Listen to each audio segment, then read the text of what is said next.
사도행전 27장 20절에서 44절입니다. 저와 여러분 한 절씩 교독하겠습니다. 여러 날 동안 해도 별도 보이지 않고 거센 바람만이 심하게 불었으므로 우리는 살아남으리라는 희망을 점점 잃었다.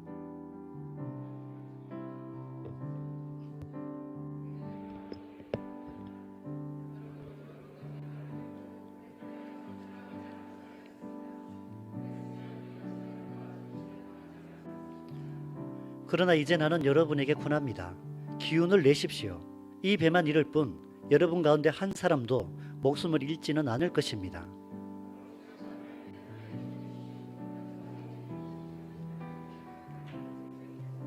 바울아, 두려워하지 말아라. 너는 반드시 황제 앞에 서야 한다. 보아라, 하나님께서는 너와 함께 타고 가는 모든 사람의 안전을 너희에게 맡겨주셨다 하고 말씀하셨습니다.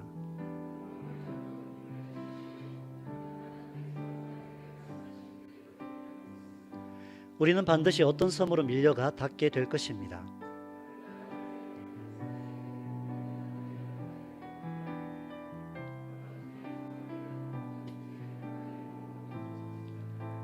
그들이 물깊이를 재어보니 20길이었다. 좀 더 가서 재니 15길이었다.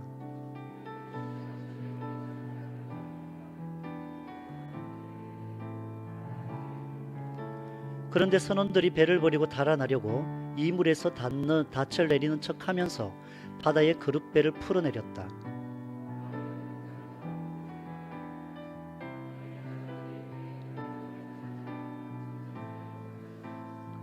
그러자 병사들이 그룻배의 밧줄을 끊어서 그룻배를 떨어뜨렸다.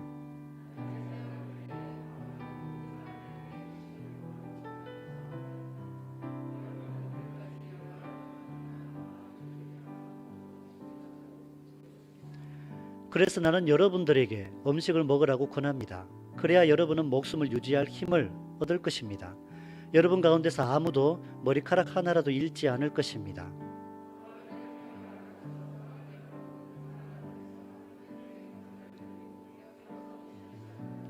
그러자 사람들은 모두 용기를 얻어서 음식을 먹었다.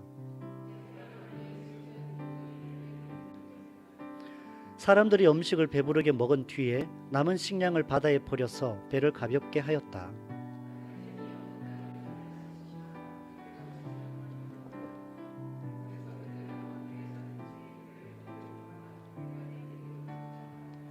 닻을 모두 끊어서 바다에 버리고 동시에 키를 묶은 밧줄을 넣주었다.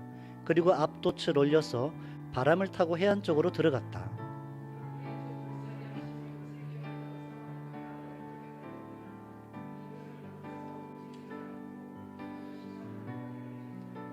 병사들은 죄수들이 혹시 헤엄쳐 도망할까봐 그들을 죽여버리려고 계획하였다.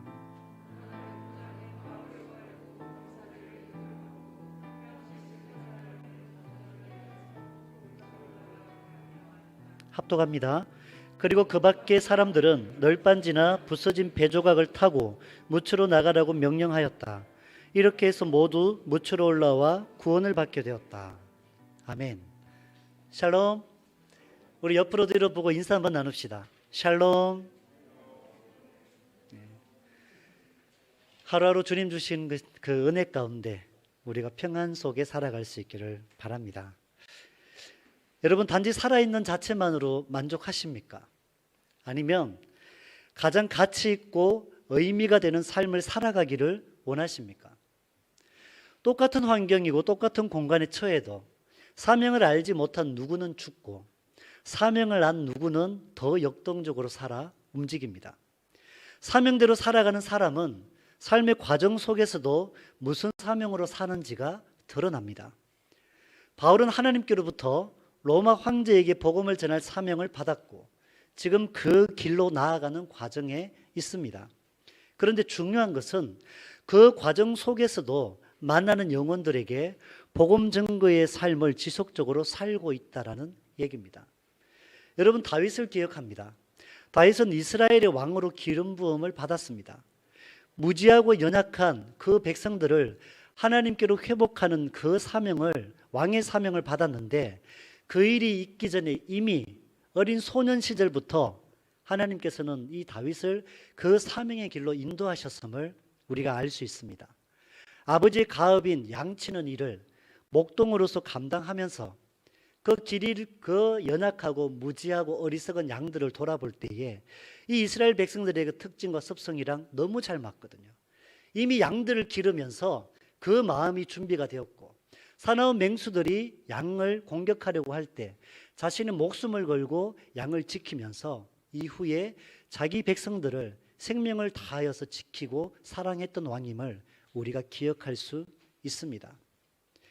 누군가는 내가 법관이 되겠노라 작정하고 준비하는 그 과정에서 부당한 일이나 억울한 일로 어려움 당하는 주변 사람들이 있는데도 외면하는 경우를 봅니다. 내가 법관이 되면 그때 그들을 돕겠노라, 공정한 판결을 하겠노라 하면서 지금 그들을 방관한다면 이런 사람은 법관이 되어서는 안 됩니다. 법관으로서의 사명이 있다면 지금부터라도 사람들의 인권을 보호하고 부당한 어려움을 당한 사람을 돕는 삶을 살아가게 되어 있다라는 얘기입니다. 예수님을 만나고 사명을 받은 바울의 삶은 이날부터 평생 사명으로 걷는 길이었습니다. 그 길에 수많은 생명들이 주님을 영접하고 구원의 기쁨과 감격을 누리게 되는 축복의 통로로 서임받았던 바울이었습니다. 오늘 말씀은 바울이 죄수의 신분으로 황제에게 최종 판결을 받기 위하여서 로마행 배로 이송되는 상황입니다. 며칠을 항해하던 중에 맞바람으로 인하여 항해가 어려워지자 미양이라는 곳에 겨우 도착하게 되고 이곳에 장시간 머물면서 항해할 때를 지켜봅니다.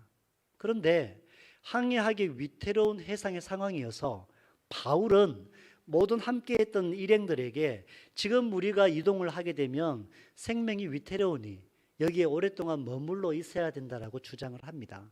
그런데 이 백부장의 마음이 조급합니다.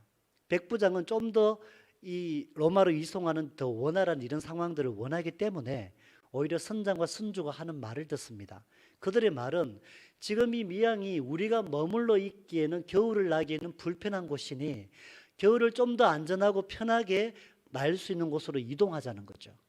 그래서 베닉스로 이동을 하자고 이렇게 얘기를 할 때에 모든 사람들이, 바울을 뺀 모든 사람들이 이 견해에 함께하게 되고 백부장이 그 견해를 따라서 함께 바울의 견해는 묵살되고 모든 사람들의 그 의견에 따라서 배가 다시 움직입니다. 그렇게 배가 떠나게 되는데 처음에는 순풍을 맞이한 것 같은데 조금 더 지나고 항해하는 중에 유라굴로라고 하는 광풍을 만나게 됩니다. 그래서 배에 탄 모든 사람들이 지금 급박한 위험에 처합니다. 섬에서 몰아치는 광풍이어서 그 바람을 뚫고 섬으로 들어갈 수가 없는 거예요. 어쩔 수 없이 바람에 휩쓸려서 자꾸만 바다 쪽으로 멀어가니 이 사람들이 모두 체념하게 됩니다. 그래서 그냥 떠밀려 가는 대로만 흘러가는데 다행히 섬 아래쪽으로 흘러가서 섬이 바람을 막아주는 이러한 상황이 되었습니다. 그래서 구명정을 갑판 위로 끌어올리고 밧줄로 구명정을 배에다 동여매어서 만약의 경우를 대비를 합니다. 그리고 모래톱에 말려들까봐 좌초될까봐 두려워서 바다에 닻을 던지고 물결 따라 떠밀려 가는 것, 이것밖에 의지할 게 없는 상황이 됩니다. 폭풍 속에 시달리던 이 날들의 선원들은 자신들의 모든 짐을 바다에 던지고 3일이 더 지났는데도 차도가 없자 직접 배의 장비들까지 모두 바다에 내던지는 상황이 됐습니다. 그런데 설상가상 큰 풍랑과 하늘에 해와 별도 보이지 않는 깜깜한 날이 연일 더해지고 오랜 시간 굶주려서 기력도 없어 살 수 있겠다라는 구원의 소망이 완전히 사라진 상황이 지금 바로 이 상황입니다. 이 모든 상황을 함께하며 잠잠히 지켜보던 바울이 이제 하는 말이 오늘 본문의 시작입니다. 내 말을 듣고 여러분들이 항해하지 않았다면 이렇게 큰 손실과 생명의 위협을 당하지 않았을 거라는 얘기입니다. 그런데 이제는 안심하라는 겁니다. 배에는 손상이 있지만 여러분의 생명에는 손상이 없을 거라고 안심을 시키는데 단순히 안심시키기 위한 입에 발린 말이 아닙니다. 지난 밤에 하나님의 천사가 바울의 곁에 와서 하는 말이 이 말이란 말입니다. 바울아, 두려워하지 말라. 네가 황제 앞에 서야 하겠고 또 하나님께서 너와 함께하는 자를 다 너에게 주셨다라는 말씀을 주신 거라는 거죠. 사명이 있는 단 한 사람으로 인하여 그와 함께한 사람들이 구원을 얻게 될 것이라는 것입니다. 오늘 바울을 보십시오. 영원한 생명 되시는 주 예수 그리스도를 전하다가 유대인들에게 고소를 당하며 재판을 받게 됩니다. 날 때부터 로마 시민권자인 바울은 이 시민의 권리로 자신의 판결을 황제에게 상소하였고 지금 황제에게로 이송되어지는 배 안에 있습니다. 왜 그렇게 했습니까? 자신의 사명 때문입니다. 사명이 이루어질 그날이 가까울수록 더 큰 위기가 따릅니다. 사도행전 9장 15절은 주 예수께서 바울에게 주신 사명으로 세상에 보내시는 내용입니다. 주께서 이르시되 가라. 이 사람은 내 이름을 이방인과 임금들과 이스라엘 자손들에게 전하기 위하여 택한 나의 그릇이라. 이렇게 주께서 사명을 주셨습니다. 주 예수께서 바울에게 이방 선교와 그리고 이스라엘 백성들의 전도의 사명을 주셨고 특별히 세상의 임금들에게까지 복음을 전할 사명을 주셨습니다. 그 최종 사명이 어디입니까? 로마 황제를 만나 복음을 전하는 것입니다. 사명이 있는 사람은 여러 차례 죽을 위기가 있을지언정 결코 죽지 않습니다. 아니, 사명이 있는 한 사람 때문에 죽을 사람도 살아나는 역사가 나타남을 믿으시기 바랍니다. 주께서 맡기신 사명이 이루어지기까지 하나님은 그를 그때까지 반드시 지키시고 도우십니다. 예수님을 구주로 영접한 여러분들에게 하나님께서는 이미 사명을 주셨고 또한 반드시 사명을 주십니다. 어떤 사명을 받으셨습니까? 가정을 돌아보고 일터를 둘러보고 이웃을 살펴보십시오. 내가 지금 그 자리에 있는 분명한 이유를 알고 계십니까? 내가 지금 하나님께서 주신 사명이 그곳에 있음을 알고 있으신지요? 그 사명을 깨닫기 원합니다. 나를 요셉처럼 사용하셔서 온 가족의 생존을 책임지고 죽기로 돌이키는 축복의 통로가 되게 하시기도, 아무 연고 없이 외로이 살아가는 이곳에 또 다른 영혼을 회복하는 선한 영향력으로 사용하실 수도 있는 것입니다. 주신 사명을 발견하십시오. 그래야 세월을 아낍니다. 그래야 삶의 의미와 가치를 발견합니다. 하늘로부터 주신 사명이 삶을 이끌어가는 목적이요 방향 되시는 여러분들 되시기를 바랍니다. 바울에게 주신 사명은 영혼 구원이며 그 최종은 황제에게까지 복음을 전하는 겁니다. 사명이 있는 바울은 불안과 공포에 떠는 사람들의 마음에 평안을 약속합니다.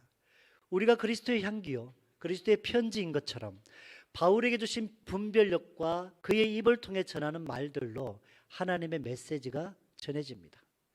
하나님께 격려를 받은 바울로 인해서 모든 승객들이 위기를 잘 극복하게 됩니다.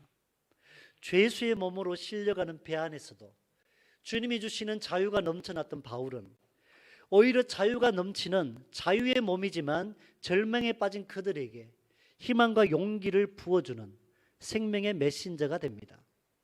여러 날 해도 별도 보이지 아니한 큰 풍랑 속에 있는 그들에게, 구원의 소망을 잃은 자들에게 바울은 그렇게 외쳤습니다. 손상을 입는 것은 배뿐이지 여러분들의 생명은 하나님께서 반드시 지켜주실 것입니다 라며 희망을 전하는 것입니다. 사랑하는 성도 여러분, 먼저 사명이 있는 사람은 평안의 메신저로 쓰임받습니다. 이곳 헝가리 땅에 더불어 사는 많은 영혼들이 있습니다.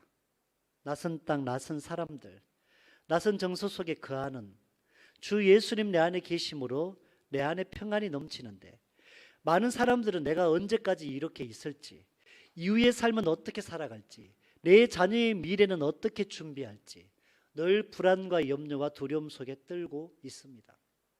그들을 찾아가십시오.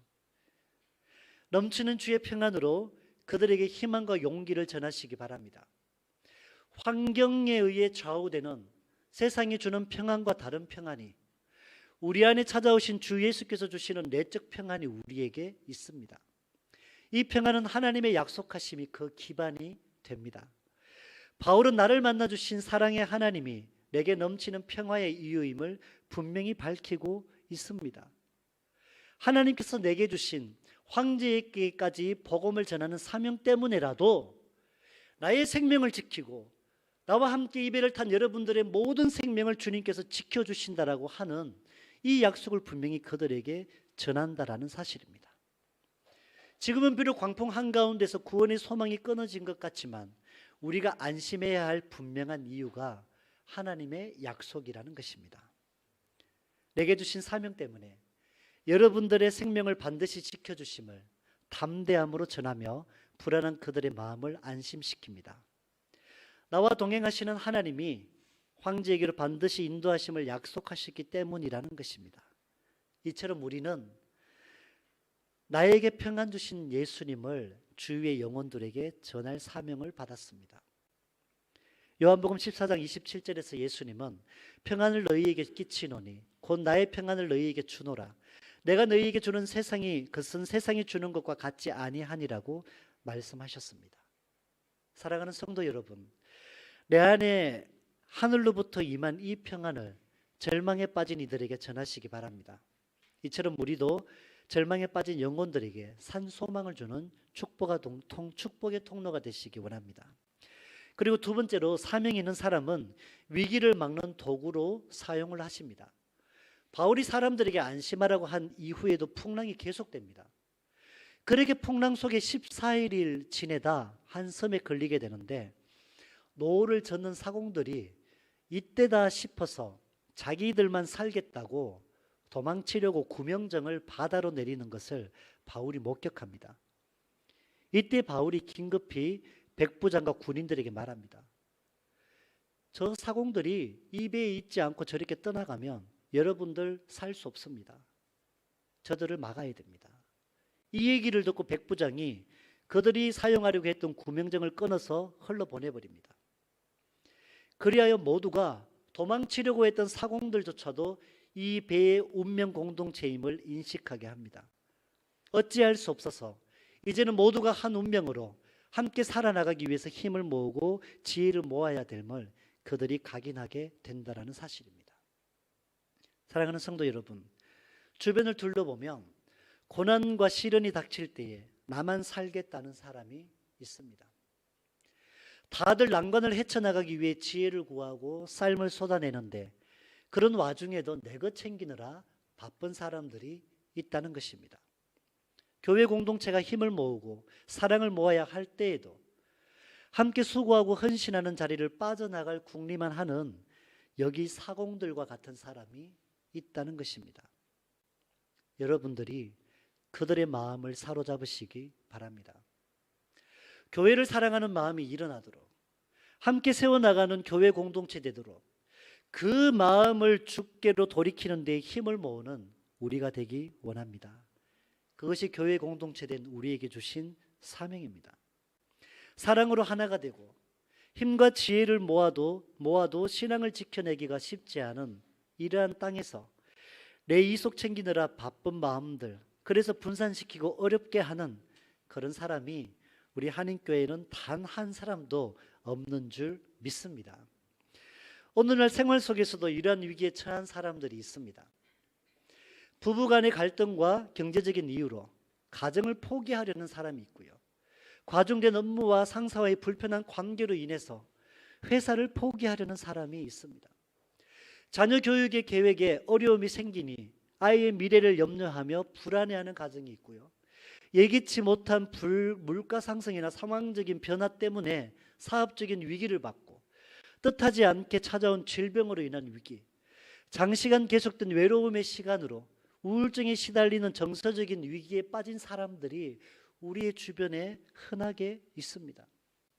그런 사람들을 보면서 힘드니까 이제 그만해도 돼. 뭐 하루 참아 그냥 확 질러버려. 이런 식으로 말하며 그 불안의 불씨에 기름을 끼얹지 마시기 바랍니다. 주 예수님이 주신 믿음 가지고 회복하고자 헤쳐나가고자 버텨내고자 하는 그 마음들을 불러일으키고 그 위기를 기회로 회복할 수 있도록 돕는 사람들이 되시기를 바랍니다. 한국에서 저와 함께 동역했던 한 집사님이 계십니다. 이분이 하루는 어떤 자매를 저에게 데리고 오셨어요. 그 자매가 처한 상황을 저에게 말을 합니다. 결혼한 지 10년이 좀 더 지났습니다. 이 부부가 열심히 이제 사느라고 자녀 계획을 좀 늦게 가지고 살다가 10년이 넘게 자녀 준비를 못했어요. 그래서 10년이 조금 넘어서 이제 늦게라도 자녀를 가지려고 막 힘차게 준비를 하려고 하는데 남편이 자꾸 망설인다라는 얘기예요. 그래서 상황을 가만히 보니까 이 남편이 다니는 회사에 있는 여직원과 눈이 맞았어요. 바람이 났네요. 그런데다가 그 시어머니는 남편을 오히려 두둔하면서 이 부부가 좀 빨리 헤어지기를 원하는 이런 상황이 벌어진 거예요. 그러니 이 자매의 마음에 분노가 치밀어 오르는데 하루도 잠을 잘 수가 없고 심하다 때마다 그 분노 때문에 마음이 삼킴당하여 어찌할 수 없는 이런 상황인 거예요. 이렇게 뒀다가 큰일 났다 싶어서 이 집사님이 저에게 데리고 왔어요. 그리고 그날부터 매 일주일에 한 번씩 이분과 함께 말씀 묵상하고 말씀 붙잡고 기도하고 그렇게 교회에 꼭 한 번씩 들려서 30분이든 1시간이든 기도하고 그렇게 돌아가는 거예요. 그리고 말씀을 매일 집에서 시편 말씀을 묵상하라고 말씀을 붙잡으라고 했습니다. 다윗의 시편 중에 내 영혼아 네가 어찌하여 불안해하는가, 네 영혼에 하나님께 네 소망을 두라는 이 말씀이 있거든요.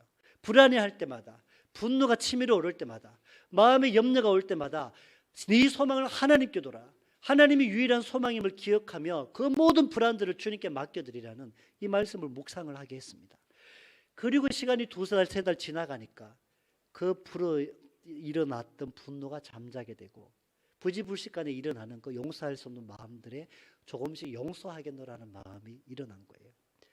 제가 한국으로 여기 헝가리를 떠나기 전에 마지막으로 만났을 때 이제 상황들은 남편이 정신을 차렸대요. 그리고 더욱더 가정적이고 성실하고 책임감 있는 이런 삶을 살고 있고 자녀를 이제 함께 계획하고 열심히 준비하고 있는 이런 상황이고 자매의 마음이 상당히 평안한 이런 모습을 보게 됐습니다. 여러분, 풍랑을 만난 위기 상황의 바울은 위기를 헤쳐나가는 파수꾼의 역할을 감당했습니다. 이렇듯이 여러분이 성도의 위기를 보고 속히 회복과 치유로 돌이키는 그 일에 온전히 쓰임받기 원합니다. 여러분 주변의 사람들의 그 위기를 보고 어떻게라도 주님께로 회복할 수 있는, 돌이킬 수 있는 그 사명을 하나님께서 우리에게 주셨음을 기억하시기 바랍니다. 여러분을 통하여 위기에 빠진 영혼이 다시금 힘을 내어 믿음으로 승리하는 역사가 나타날 줄 믿습니다. 그리고 사명이 있는 사람은 생명을 살리는 도구로 쓰임받습니다. 바울과 같은 배를 탄 일행들은 광풍과의 사투를 벌이며 줄인 지가 14일째입니다. 얼마나 심신이 지치고 곤고하겠습니까? 죽음의 문턱에 이른 상황입니다. 그래서 먹을 것들이 있음에도 불구하고 먹질 않습니다. 먹을 소망이 없습니다. 14일 동안 굶주렸으면 나 같으면 어떻게라도 뭘 해먹겠는데 양식이 있음에도 먹질 않아요. 그만큼 절망에 빠져 있다는 사실입니다. 이렇듯 먹고 회복할 희망도 사라진 그들에게 바울은 희망의 메시지를 전합니다. 34절은 이렇게 말합니다. 바울은 사람들에게 음식 먹기를 권하는데 이것이 너희의 구원을 위하는 것이요 너희 중 머리카락 하나도 잃을 자가 없으리라는 이 희망의 메시지를 전하며 살기 위해서 반드시 먹으라는 것입니다. 하나님께서 여러분들을 한 사람도 빠짐없이 구원하시는데 그런데 내가 내 생명을 유지를 해야 될 것 아닙니까? 음식을 먹으라는 거예요. 그래서 바울은 하나님의 구원이 분명하니 이 음식 먹고 생명을 유지하는 건 우리가 해야 될 것이라는 것입니다. 이 음식 먹는 것도 목적이 구원이라는 것입니다. 그렇게 바울이 음식을 먹기를 권하고 빵을 가져다가 모든 사람 앞에서 하나님 앞에 축사를 하고 자신이 먼저 떼어 먹기를 시작하는 거예요. 하나님이 소망 주셨다라고 하는 것, 하나님이 확실히 우리를 구원하신다라고 하는 이 믿음을 자신이 먼저 보이는 거예요. 그렇게 음식을 먹습니다. 그런 모습을 지켜보는 276명의 사람들이 바울로 인하여서 다시금 희망을 가집니다. 안심을 가지게 됩니다. 그리하여 그들이 모두 다 구원의 소망을 회복하여서 함께 그 빵을 떼어 먹기 시작하는 거죠. 그렇게 생명을 유지하게 됩니다. 사랑하는 성도 여러분, 우리도 바울처럼 생명을 살리는 일에 쓰임받기 원합니다. 모두가 다 먹을 생각도 않고 죽기만 기다리는 상황에 바울은 달랐습니다. 사명이 있기 때문에 달랐습니다. 하나님의 약속의 말씀을 붙잡고 끝까지 그 희망을 포기하지 않았습니다. 오히려 주변에 있는 그 죽어가는 영혼들, 그 생명들에게 먼저 궁급한 그 생명들을 다시금 이어갈 수 있는 이 일에 바울이 온전히 쓰임받았다라는 사실입니다. 하나님은 결코 우리를 포기하지 않으신다는 믿음의 증거가 바울이었다라는 얘기입니다. 절망의 끝에 서서 살아갈 의미와 가치를 상실한 사람들이 우리의 주변에 있습니다. 오래도록 기대하며 준비했던 일이 이루어지지 않을 때, 수없이 기도하며 마음으로 결단했는데 그 하고자 했던 일 자체가 사라져 버렸을 때 절망을 살아가는 이들이 있습니다. 우리의 주변에는 누군가는 인생의 유라굴로를 만나 그것이 끝이라 여기는 이들이 있습니다. 사명이 있는 사람들은 그들에게 삶의 가치와 일깨워주는 축복의 통로로 쓰임받습니다. 절망의 끝에 선 이들에게 그 시간이 참된 소망이신 주 예수님을 붙잡을 기회임을 알리고 전하는 우리가 되기를 바랍니다. 그것이 끝이 아님을, 그 위기의 시간들이 영원의 시간을 향한 첫 발을 내딛는 순간이 될 수 있도록 여러분이 그들에게 예수의 생명을 전하시기 바랍니다. 그 어떤 것보다 생명 살리는 일이 가장 중요한 것입니다. 이러한 상황에서 이제 이 군인들이 거의 막바지에 이르렀을 때에 죄수들이 혹시 도망칠까 봐 이 모든 죄수들을 군인들이 죽이려고 생각을 합니다. 상당한 위기가 닥쳤습니다.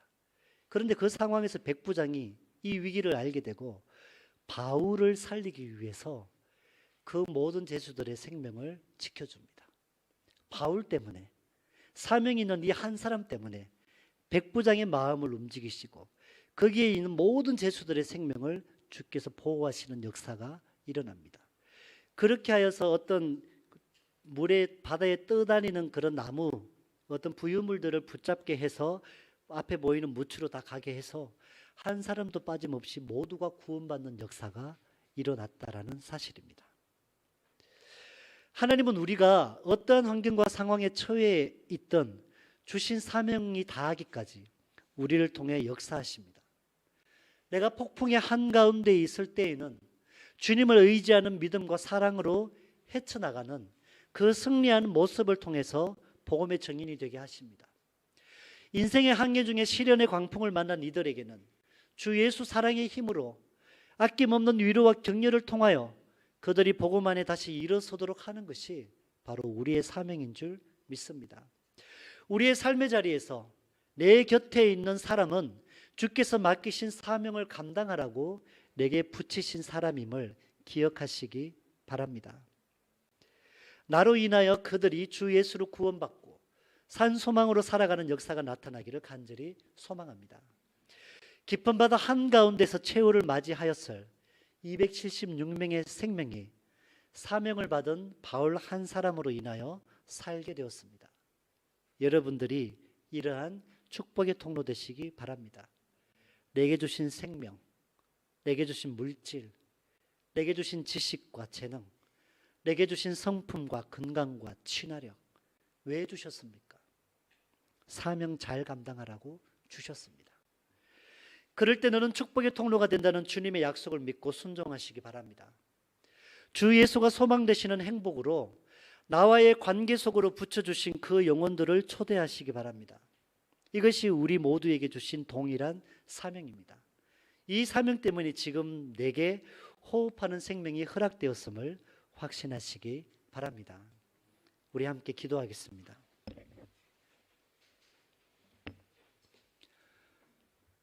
하나님, 오늘 주신 말씀에서 사명이 있는 자, 그 사명 다하기까지 결코 죽는 법이 없음을 압니다. 우리가 어떤 절망을 경험할 때도 있고 어떤 위기에 빠질 때도 있으나 내게 하나님이 주신 사명이 있는 한 그 사명이 이루어지기까지 결코 우리는 아주 넘어지는 법이 없습니다. 그 주님을 신뢰하시기 바랍니다. 그 주님을 온전히 의지하는 우리의 삶이 되게 하여 주시옵소서. 주님, 지금 나에게 있는 위기, 어려움, 그러나 내가 사명이 있는 한 끝까지 주님께서 나를 안전하게 지키심을 확신하며 이 시간 주님을 온전히 의지하며 함께 기도로 나아가겠습니다. 기도합시다. 하나님, 우리 가운데 함께 하심을 믿습니다. 주님의 사랑하는 자녀들이 오늘 주시는 말씀을 통하여 내게 하나님이 주신 그 사명을 발견하기 원합니다. 사명이 있는 사람들, 결코 넘어지는, 아주 무너지는 법이 없음을 오늘 주시는 말씀을 통하여 우리가 발견합니다. 사명이 있는 사람, 어떤 위기에 있고 어떤 어려움에 처해도 반드시 하나님께서 그 사람을 구원하시고 지키시고 인도하심을 오늘 주시는 말씀 안에서 우리가 확신하며 살게 하여 주시옵소서. 하나님, 우리의 사업장에, 우리의 가정에, 우리의 일터에, 우리의 학업에 하나님 어떤 위기와 어떤 어려움들에 우리가 맞이하고 있습니까? 하나님, 그 위기 때문에, 그 어려움 때문에 우리가 낭망하고 있습니까? 우리가 두 손을 놓고 있습니까? 하나님, 우리에게 주신 사명을 다시금 기억하게 하시옵소서. 왜 나를 그 자리에 세우셨고 왜 나를 그 자리에 보내셨는지를 우리가 다시 한번 돌아보게 하시고, 내가 이곳에 있는 이유가 하나님이 주신 사명 때문임을 이 시간 우리가 발견하기 원합니다. 주신 사명을 다시 한번 약속으로 붙잡기 원합니다. 그리하여 하나님, 아주 넘어지는 법이 없음을, 아주 낭망하는 법이 없음을, 주님께서 우리를 통하여 역사하심을 믿음으로 확증하는 하나님의 사랑하는 백성들 되게 하여 주시옵소서. 그 믿음 가지고 그 약속 붙잡고 날마다 승리하는 하나님의 사람들이 되게 하여 주시옵소서. 주님, 그렇게 우리의 삶의 역사하심을 믿습니다. 사명이 있는 하나님의 사람들 되게 하여 주시옵소서. 우리 계속해서 기도합시다. 하나님, 우리에게 사명을 주셨습니다. 이 사명을 가지고 내가 살아가는 삶의 자리에서 절망에 빠져있고 위기에 빠져있는 영혼들에게 주님의 사랑의 손을 내미는 구원의 손이 되게 하여 주시옵소서. 그들을 회복하는 하나님의 사람들, 하나님, 우리의 교회의 성도들 중에 행여나 그 아픔과 위기와 어려움 속에 처해 있다면 나만 살고자 하는 사공이 되지 않게 하시고 함께 살아가는 우리가 되게 해주시고, 우리가 주님 안에서 운명을 같이 한 운명 공동체임을 믿으며 서로의 어려움과 아픔을 주께로 돌이키고 회복할 수 있는 그 사명 감당하는 우리 성도들 되게 해 주옵소서. 교회의 울타리를 넘어 주변에 있는 그 영혼들에게도 이 사명으로 주께로 돌이킬 수 있는 우리가 되게 해 주옵소서. 이 마음 가지고 계속해서 기도하겠습니다. 하나님, 감사합니다. 주님 주신 마음을 가지고 우리가 이 땅을 사명자로 살아갑니다. 하나님, 사명자는 죽을 위기가 여러 번 처해도 결코 죽는 법이 없으며, 사명자는 그 한 사람 때문에 수많은 다른 영혼들이 살아나는 역사를 주님께서 일으킵니다. 하나님, 이 시간 우리가 돌아봅니다. 주님 주신 사명을 가지고 살아가는 성도들의 상황과 아픔과 어려움들을 돌아봅니다. 하나님, 머리만 끄덕이며 입으로만 그렇지, 입으로만 외칠 것이 아니라 우리의 삶으로 위로하며 도우며 그들이 주님 안에 회복될 수 있도록 힘쓰는 우리가 되게 해 주옵소서. 아버지 하나님, 참으로 이 배에 탄 사공처럼 자기들만 살겠더라고 구명정을 내리고 도망치려고 했던 그러한 사람들 되지 않게 하시고, 우리가 예수 그리스도의 피로 하나된 예수 그리스도의 몸이요 교회요 운명을 같이 한 사람들이 되게 해주셔서 함께 세워져 나가고 함께 어려움 속에 위로와 격려를 아끼지 아니하고 서로의 도움을 필요로 할 수 있는 우리의 삶이 되기 원합니다. 우리의 생각이, 우리의 가치관이, 우리의 중심이 변하게 하십시오. 하나님 주신 사명으로 새롭게 하여 주시옵소서. 그렇게 온전히 세워져 나가는 운명 공동체가 되게 하시고, 우리의 삶의 울타리를 넘어서서 우리의 주변에 있는 사람들, 함께 더불어 호흡하는 영혼들, 그들의 위기와 그들의 아픔과 그들의 상처에 구원의 손을 내밀 수 있게 하시고 사랑의 손을 내미는 우리가 되게 하여 주셔서, 우리 부다페스트 한인교회 모든 성도들은 하나님의 사랑에 감동된 자, 하나님의 보내심을 받은 사명자들이 되게 하여 주시옵소서. 우리 한 가지 더 기도하십시다. 하나님, 우리 온 교회에 주님께서 주신 이 공동체적인 사명, 이 땅에 있는 모든 영혼들에게 하나님의 구원의 방주의 역할을 온전히 감당하는 교회가 되게 해 주십시오. 하나님, 이 일을 위하여서 우리를 교회로 불러주셨사오니 하나님의 교회가 이 땅 가운데 생명의 빛을 발하게 하시고 하나님께서 주시는 기쁨을 온 세계 가운데에 우리의 주변에 있는 영혼들에게 힘있게 선포하는 교회 되게 해주셔서 그리스도의 몸으로 강건하게 세워져 가게 하시옵소서. 스스로 주님의 사랑 안에 세워져 나가는 그리스도의 몸이 되게 하여 주시옵소서. 우리 이 마음 가지고 함께 기도하겠습니다. 하나님 감사합니다. 우리 부다페스트 한인교회 예수 그리스도의 몸된 교회입니다. 하나님, 우리 교회에 이곳 부다페스트 지역에, 하나님 이곳 헝가리 땅에 구원의 방주의 사명을 감당하라고 세우셨습니다. 하나님, 죽어가는 수많은 생명들 주님의 복음을 선포하며 주님의 복음을 외치며 주님의 복음으로 회복하는 생명줄을 그들에게 던져 그들을 주님과 함께 탄 이 구원의 방주로 끌어올릴 수 있는 우리 교회 되기 원합니다. 하나님, 이 사명을 가지고 교회가 교회의 사명을 온전히 감당하게 하시고 모든 성도들이 주님 안에 한마음 한뜻이 되어 하나님의 교회를 세워나가며 주님 주신 사랑 안에 스스로 세워져 나가는 그리스도의 몸된 교회가 되게 해주십시오. 이 어두운 세상에 주님의 생명의 빛을 발하는 교회 되게 해주시고 오늘 주신 이 말씀처럼 예수님이 이 항해의 선장이 되시고 우리를 이끌어 가심에 이 구원의 방주가 이 어두운 세상 가운데에 주님의 그 놀라우신 사랑과 구원을 선포하는 교회 되게 하여 주시옵소서. 이 사명을 온전히 감당하는 우리 부다페스트 한인교회 되게 해 주시옵소서. 주님, 그렇게 역사하시고 우리를 통하여서 하나님의 나라를 펼쳐가심을 믿사오며 우리에게 사명 주신 예수님 이름으로 간절히 기도합니다. 아멘.